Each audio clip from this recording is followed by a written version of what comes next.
I'd love to welcome up to the stage Paul Alfieri. He's the Chief Marketing Officer of Cadent. Paul. Thank you. How are you? Good to see you. How are you? Good to see you. All right, so we're going to be talking about channeling opportunity in CTV. No pun intended. Pun intended, perhaps. Good job. Well, thanks for being here. I'd love for you to just share a little bit about your own, before we get into talking about Cadent, but more importantly, how through your lens, marketers are thinking about optimizing in this space. Would love for you to tell a little bit about your own story. Sure. And yes, I'm a CMO. I'm not a salesperson, right? And I think that's the first thing is I've spent a lot of time talking to a lot of other CMOs. My journey, the best way I could describe it is this: I've always been a storyteller. Yeah. My mom was an English professor at Rutgers University, and my dad was an electrical engineer. So I had two paths in life. I would have either been an engineer with impeccable grammar, but instead I chose to be a writer with absolutely no fear of technology. There you go. And that's how I got here. Which I think makes tremendous sense. Choice. So talk a little bit about Cadent and, talk about what you oversee, obviously, as Chief Marketing Officer. And I love what you just said about, I'm a Chief Marketing Officer first and foremost, because I think that probably brings a very unique lens to your job and what you're doing within your organization. But then in turn, also obviously talk about, for those who don't know, what Cadent is and does. Sure. So Cadent is a converged TV platform and solutions company. And I love the name of this summit because I think that's a really important term that the industry needs to understand. Hopefully we can talk about that a little bit more. My job in the broadest terms is to have empathy for our customer, right? Most of you are probably sitting out here, right? And it's tough. Converged TV, connected TV, advertising, marketing, ROS is a very challenging thing in its own right, and especially in this economy. And my job is to listen, right? Understand what the customers are facing, my peers as CMOs, and then try to figure out how do the great engineer and product folks that we have and the great solutions folks that understand how to use data, how can I put stuff together that might be useful for someone to build their campaign? Let me ask you about that. What are you hearing? I mean, look, we're going through, and honestly, it goes back years now. Obviously getting through the pandemic, coming out on the other side, and economic pressures that we're facing. What are you hearing? Just top line from CMOs? Yeah, it's a good question. So I'll take one step back. When I was in school, one of my projects was I had to get a clipboard and follow customers around a supermarket to watch how they made purchase decisions. I don't know if anyone has ever else had to do that, right? But understanding where your customer is and what they go through to buy has always been a challenge of marketing. And I think what I'm hearing now in aggregate is, especially since we're talking about TV, is where the heck are my customers? What are they watching? What device are they on? That's number one. And then two, given the economy, I don't have a lot of margin of error to test and iterate and figure out which data segment on which device on which thing to connect together to get the ROI.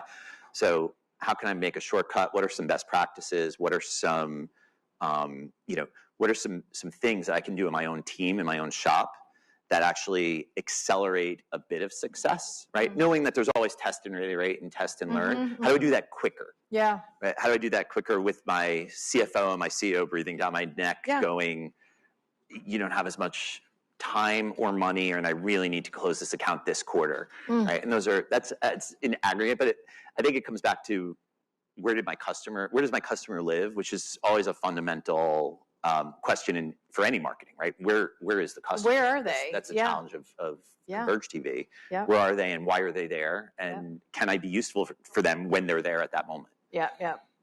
So a tall order. I mean, those pressures are incredible. Yeah, but I mean, that's marketing, right? Like, we wouldn't be in this. We wouldn't be in this if we didn't want to try to solve that. And we've seen it go like this for decades. So, absolutely. Yes. That's the excitement of it, arguably. But since it's often top of mind for advertisers, let's start with audience targeting. Yeah. And that's been obviously talked.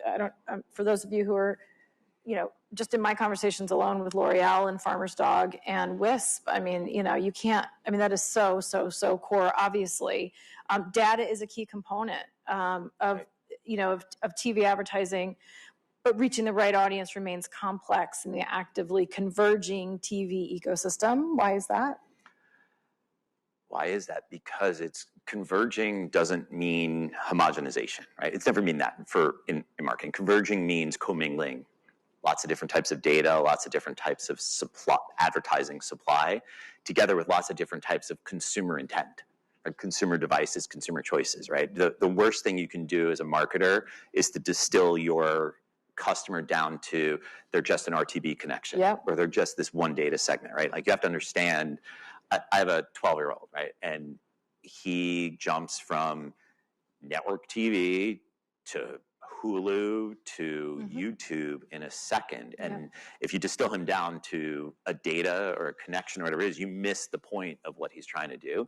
I think that's the challenge of audience targeting right now, is if you don't really understand the audience and the behavior, that there isn't this war between CTV and linear TV and broadcasters falling off the table, but instead we're talking about a human being who's living their life, that in the morning they have local news on when they're getting ready, and at night maybe they're kicking back and watching a show, and then sometime after the kids go to bed they're doing something on demand from a pay place. Like, if you don't understand that that's how humans operate, you can't get to the next step, which is how do I target them? So I think that's a lot of the challenge right now is trying to figure out consumer behavior where they're traveling between different devices, viewing content. When it used to be really easy, right? We always say this. 3 networks, I just buy the ad and everyone sees it, and that was really easy. And now I have to break that down into individual habits. Yeah, and it goes without saying, you're dealing with human beings. I mean, my 14-year-old daughter, it's funny, just last night, much to my chagrin as a parent, she spends too much time on her phone. But this is how she communicates. This is how she builds community. Not making phone calls, right? Texting on the phone. FaceTiming, actually, in her case. Which, but last night, for the first time, and I said something. I'm like, "You're actually sitting down and watching a television show." I can't remember the last time she sat down and watched a television show, and I remarked on that. So my point is, even when you think, allowing, got it figured out, but then they go zag when you think they're going to zig. So it's like, we talk about this all the time. There are companies that spend hundreds of millions of dollars on algorithms to predict whether or not you saw it, not saw it, and why you didn't click or why you did. And the answer could have been you spilled your coffee and then you had to change your pants before you went to work and you left the laptop on and you never clicked, right? And the algorithm doesn't know that, right? Like, life happens and we're humans, and I think that's part of that's always been part of marketing, right? The empathy of the customer. Right? Yeah, and by the way, the reason why she was watching that TV show was because the night before she was watching, we were watching NCAA, and an ad came on for the show, so that reminded her, I like that show. I gotta go watch that. So it does work. It does work. So let's talk about what the steps marketers need to take to combat fragmentation. Yeah, I think the first thing is you got to recognize there is fragmentation, and it's not a war, it's not a combat. Right? Different audiences, different viewers have different habits. And so if you go all in on one type of media and ignore the others, you're missing your audience. We would miss your daughter, right? Because she was on one and we would never get her there, right? The other thing you have to realize is any advertising only works when it has scale. And so if you look at viewership, it's again why I love the term converged TV. If you look at viewership and where people watch, it's about 35% watch on CTV. But that 35% isn't just the CTV app. It's broken up between all these different apps and different services and different devices, right? So there's a lot of fragmentation there. 35% watch on network TV, right? But even there, it's lots of different networks, a lot of different cable providers, lots of different fragmentation there.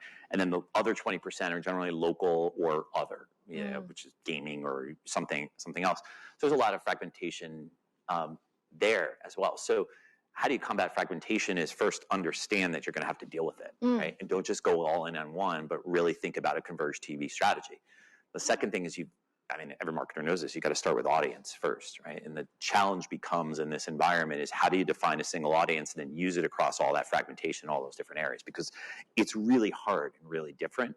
And so what you need is a way to define your audience so that it can be ported to the different platforms, and then bring it back together in the reporting so you know what happened, right? And that's always been the challenge, right? So break that down into, you need a DSP, you need a graph, you need SSP, you need data marketplace, you need some sort of data lake, you need reporting, you need that for every platform you choose, right? You need your agency to make the creative in the right way for each one of those platforms. So it's a lot, but I guess the first step is admitting it and really focusing on data in your audience, really focusing on nailing down a portable audience across all types of TV supply.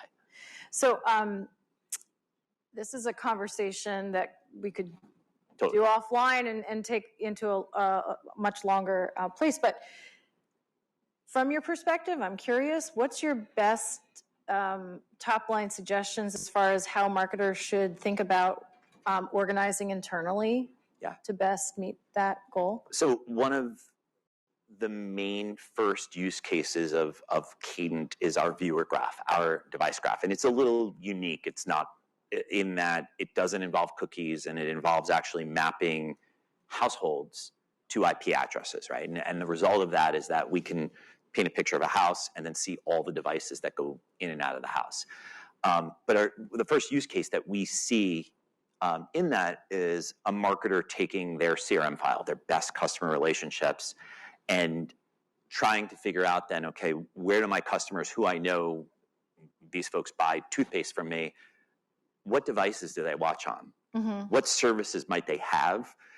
So that when I do the next media plan, I can either reactivate these to buy the next purchase or look alike from that, so I can find other households that might be like that, or other devices that might be like my customer. So I think that's the first thing you have to do is figure out how to take that, your best customers, and map them into the TV universe. And by the TV universe, I mentioned household IP.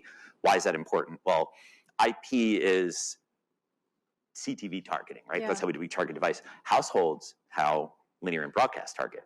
They target on households. So you need to be able to toggle between both in order to really understand your audience, because that's how they view, right? Back to your daughter, network TV and a YouTube on the same person. So how do you figure out how to do that? Is you need to know, okay, in this house, there's a set-top box owned by a cable operator.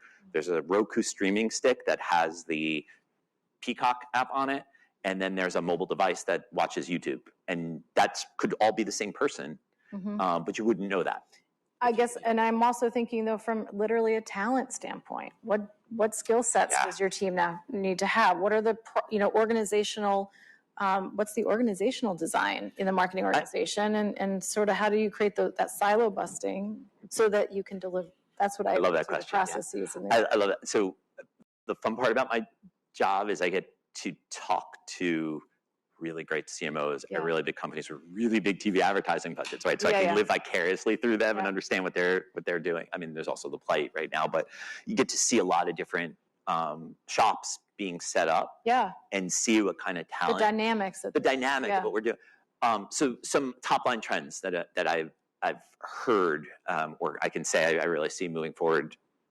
It's not just data proficiency, but best way I could describe this would be people who understand the underpinnings of how technology on the internet talks together and how to best maximize the use of data between them. Understanding how to eliminate hops between the DMP that the product team uses and the CDP, to just throw alphabet soup there, that the marketing team uses. And wow, if I put the data hop together, there's going to be data loss. Like data fidelity and that skill set is something that is on top of mind with everybody right now. And I think the corollary to that is within there is data privacy, right? Like how do I keep my customers safe? There's CCPA, there's the sensitive private information segment laws that are coming out in July, and you see a lot of marketers grappling with, I kind of have a sense of who my customers are, but how do I manage that? So I think that's the first trend I see. The other side has always been part of marketing. I just think that for a long time is the analytics, but the pace of analytics is faster than maybe it even was 3 or 4 years ago in what you need, just because of the accountability of marketing teams, right? Like CFOs want to know on a weekly basis, how's it doing, right? Is it really working? And honestly, a lot of CMOs, and I know do this, like you cut bait quick now. You don't, unless back to your earlier point, right? I mean, there's just no room. You don't have as much time to let a campaign breathe or an activity breathe right now, just given the economy. And so what you have to do is know where to place your bets and know how to cut quickly. And so the pace of that. That's an aptitude in and of itself. That is, right? And the pace of that is quickening right now. And so you need really good people that understand the trends and can say, hey, this is a temporary trend. This is the one to keep. Yeah. This one may look good, but cut it. Like there's no more there, right? Yeah. We've exhausted all scale on there. So shut it. I think those are two big things. Probably not surprising. Yeah. I see a lot of head nods, so I don't think anyone's saying surprised, nuts, but like it's probably not surprising, but definitely in the customers we talk to, that's what they're saying. So I'm queuing you all up early. We will have some time at the end for questions. So we have mic runners, so feel free to get your questions ready. As this economic uncertainty lingers, marketers have homed in on proof of performance, as we've talked about through measurement. What are some of the concerns? Are there any shifts you foresee taking place in the industry to alleviate some of those concerns? Shifts in the industry. I think the way I would answer this is, it's almost with a question. Does anyone really believe we've actually truly figured out how to measure the success of TV yet, including CTV? Probably not. There are probably isolated use cases where you can, in a bubble, say we measured this one thing. But when you look at what you're trying to do with TV, which is generally top of funnel, broad reach, and then maybe activation at the bottom, when you have to, in an environment as fragmented as we've been talking about, when you have to measure it and stitch that all together, is there anyone who in their core says, I 100% trust measurement, right? And I think that's the first thing is we've got every shop.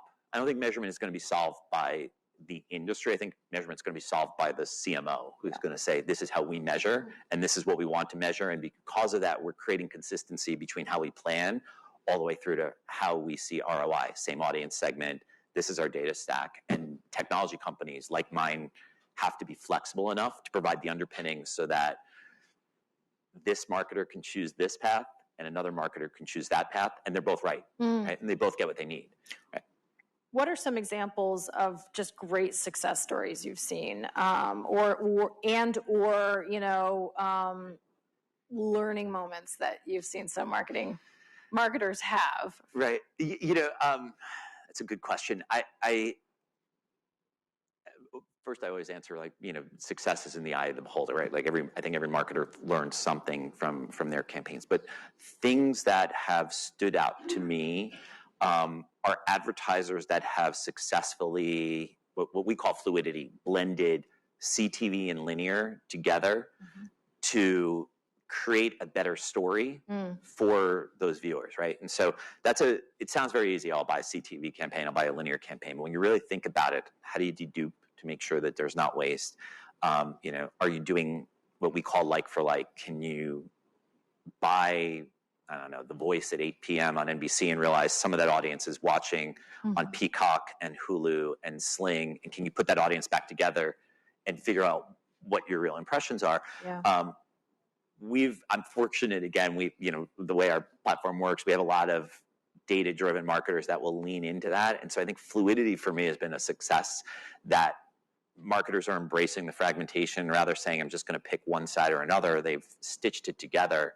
And what you see is, wow, I found my lost audience either on TV or on linear over on CTV. I brought it back together, and now I actually got scale again, and my campaign worked like I thought it would. Yeah. So, Cadent works with a lot of CPG companies, but not solely CPG. But talk a little bit about your customer base. Why do you think? Let's start there with CPG. Why do you think CTV is such a great match for CPG? I think with anything, accountability is the answer, right? Accountability starts with having the right audience target, price on your plan, and then so that your metrics work and you actually get the outcome you want at the right price. And so you really have to have line of sight all the way through. That's CPG marketers. We were talking before, right? I spent.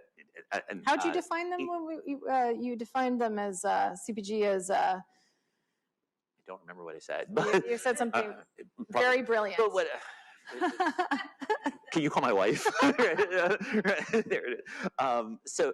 But I think what it is that CPG accountability it's always in their DNA, right? Yeah. That's what I started an agency working with a lot of CPG clients early on, and that's what's in there. So I think that type of D2C is another category. Well, they're also like marketing-led organizations, right? It's about the but it's about the test and learn and iterate and grow and experiment and figure things out and make sure you always have measurement and someone to learn.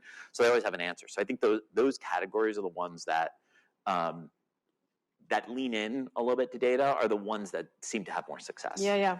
I want to give everybody a chance to ask some questions of Paul. So raise your hands and we'll bring a mic to you.